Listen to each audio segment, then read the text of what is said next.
আমার এলাকার মাছের বাজার।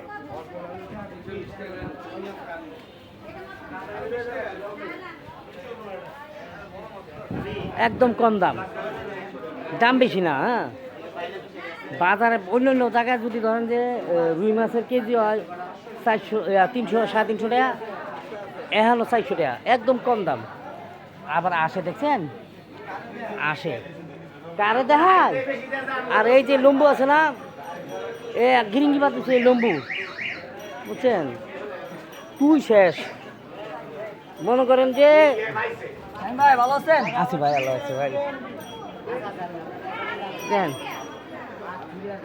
আসলে সত্যি কথা কি জানেন, মাছের দাম কম এখানে। আর অন্যান্য জায়গায় যে দামে পাইবেন এই জায়গায় অনেক কম দাম। সব হচ্ছে বন্ধু।